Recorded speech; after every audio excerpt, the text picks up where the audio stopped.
Winning the war against terror, a lot of people have said, has to do with a combination of a lot of factors. There are tactical decisions, which is purely military decision, and also there are also political considerations. Also now, operational. Operational. That is also the responsibility. That is purely a military decision. Now, you've been at the forefront. Now you're retired. Now, looking at it from outside, how best can they align political consideration with purely military tactics so that both are brought to play? Because whether you're a politician, whether you're a military man, the common objective is that we must win this war.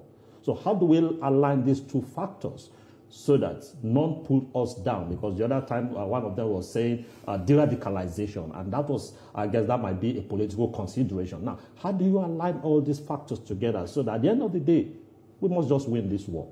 And that is the beauty of democracy. One thing I want you to understand is the fact that the military had been subjected to transformation program for 15 solid years, right from 2000 up to 2015. And I think the program is still ongoing, not in the scale as it were.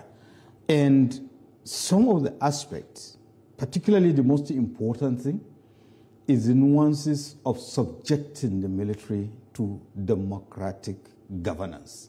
Now, the relationship between the military and the civilian leadership, that has been clearly defined by constitutional provisions, and everybody knows. Now, the bottom line is, it is not just the military, but even the political class ought to have understood the fact that, politicization of security issues does no one any good. So we are supposed to galvanize the Nigerian society so that everybody will be on the same page. There are certain things that basically they are supposed to be no-go area. When you talk about national security, everybody is supposed to be on the same page so that the military can be allowed, or the security forces, to discharge their duties dispassionately. So, and then that is where the components of Nigerian society come into play.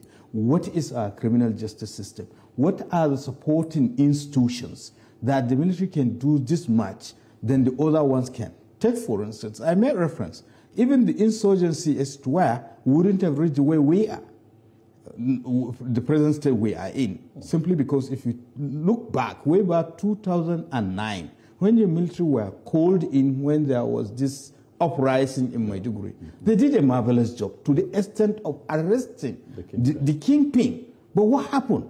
The criminal justice system or other component of the Nigerian society, were not there, so to speak. It resulted in the extrajudicial killing of Mohammed Yusuf, and of course the whip of sentiment and sympathy, and here we are.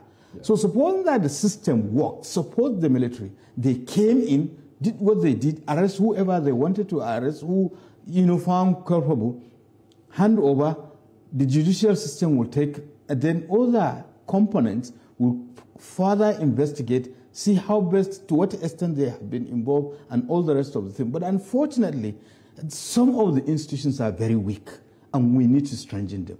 Take, for instance, our policing system, and I'm so happy, even the Chief of Defense Staff made reference to this issue. We are just begging the issue.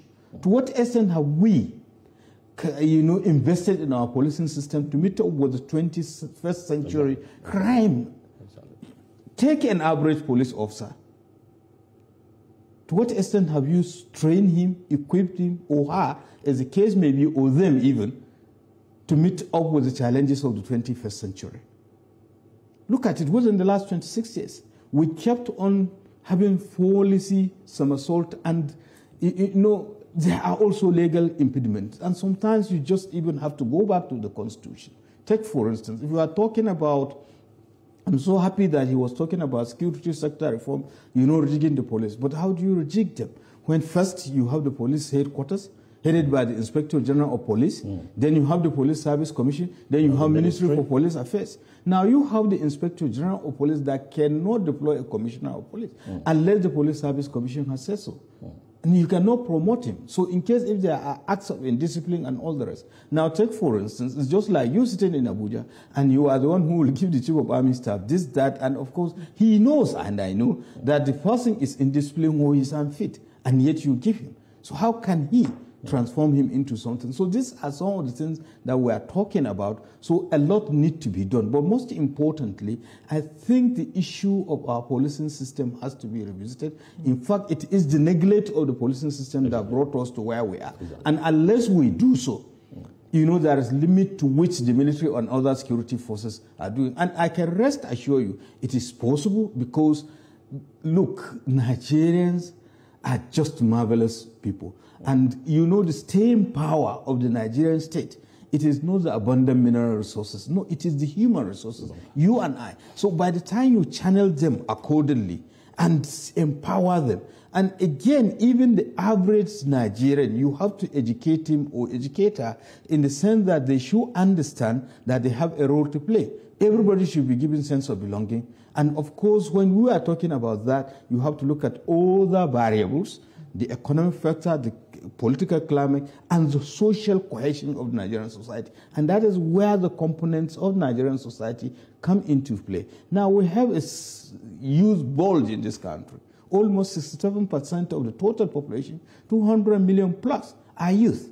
To what extent have you integrated them into governance, into socio-economic activities in this country so that, you know, and unfortunately, bulk of the criminal activities are, you know, performed by the youth, and they did not come from the sky.